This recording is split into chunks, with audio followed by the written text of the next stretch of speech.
Magandang araw po. I'm Dr. Cecil Clemente Ocampo, isang dermatologist sa Capital Medical Center and Asian Hospital and Medical Center. Ngayong araw ay pag-uusapan natin ang alopecia sa isang lecture entitled May Alopecia si Alex. Ang Balat Basics ni Dr. Derma is a series of skin health lectures which aims to educate and inform lay people, health workers, and doctors regarding common skin diseases through a fun and engaging storytelling platform. So sit back, relax, and enjoy. May alopecia si Alex. Dear Dr. Derma, ako si Alex at nagkaroon ako ng panot, bald spot, sa aking anit. Nag-uumpisa ito nung magsimula akong mag-review para sa bar exam. Napansin ng aking barbero na may isang bilog na bahaging hindi tinutubuan ng buhok at dahan-dahan na itong lumaki. Hindi makati ang bahaging ito at ang kulay ay parang normal lang na anit. May nakikita akong pailang-ilang buhok na tumutubo sa bald spot na ito at meron ding maninipis na buhok. Ngayon ay medyo halata na ito kaya't pinahaba ko na ang aking buhok para matakpan. Natatakot ako na baka mas lumaki pa ang bald spot na ito o baka mas dumami pa. Ano ang pwede kong gawin, Doktora Derma? Ayokong tuluyang makalbo. Huwag kang mag-alala, Alex. May lunas ako sa iyong problema. Pero bago natin gamutin, ano ba ang alopecia? Ang alopecia ay ang pagkawala o paglagas ng buhok o pagkakalbo at maaaring maapektuhan ng scalp or anit, muka o buong katawan depende sa klase ng alopecia. Ang alopecia areata ang pinakakaraniwang klase ng alopecia. Ang alopecia areata ay isang autoimmune na sakit kung saan ang immune system ng tao ay inaatake ang mga hair follicle sa anit kaya't nababawasan ang buhok at nauuwi sa bald spots. Ito ay may kinalaman sa stress kaya't mas madalas ito sa mga taong pagod, puyat o may sakit. Paano ginagamot ang alopecia areata? Kumonsulta agad sa inyong board-certified dermatologist kapag meron kayong sakit sa balat, buhok o kuko tulad ng alopecia. Huwag subukang gamutin ang sarili. Huwag mag-self-medicate. Bibigyan kayo ng inyong dermatologist ng instructions at reseta para gumaling ang sakit ninyo.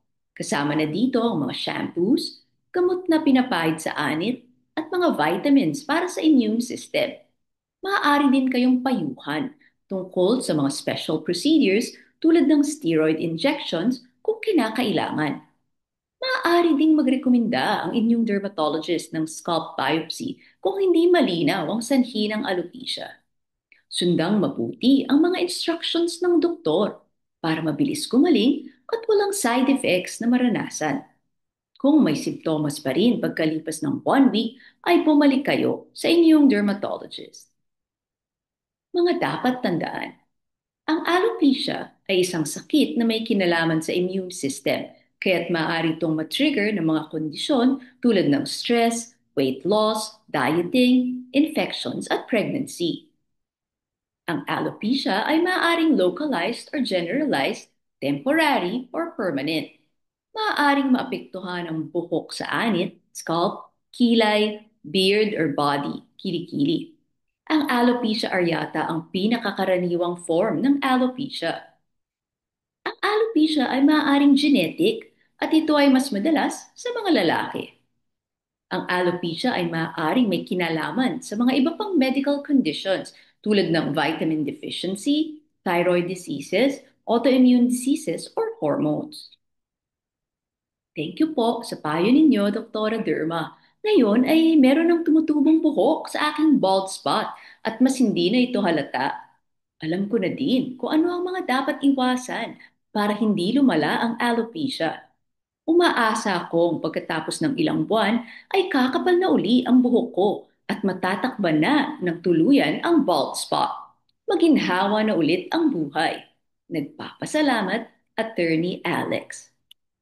Alam ba ninyo, ang alopecia areata ay ang pinakakaraniwang form ng alopecia.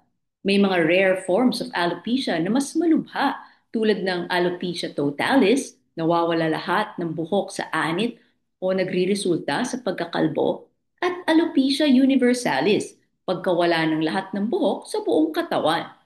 Maaaring gumawa ng biopsy ang inyong dermatologist kung hindi malaman ang dahilan ng alopecia. Dapat iwasan ang harsh chemicals tulad ng hair dye, straighteners o pangkulot at heat styling kung merong alopecia. Ang smokers ay may higher risk of alopecia kumpara sa mga non-smokers. Kung may alopecia, ay mas mabuti kung tumigil manigarilyo. Thank you po sa pagpapanood ninyo nitong video at sana ay may natutunan kayo tungkol sa alopecia. Kung kayo ay may mga tanong o skin concerns, you may visit me at my clinic at Capital Medical Center or Asian Hospital and Medical Center. Maaari niyo ding panuorin ang mga ibang Doctora Derma videos at shorts sa TikTok, YouTube, Facebook at Instagram. Just search po for Doctora Derma. Until the next video, hope to see you all again.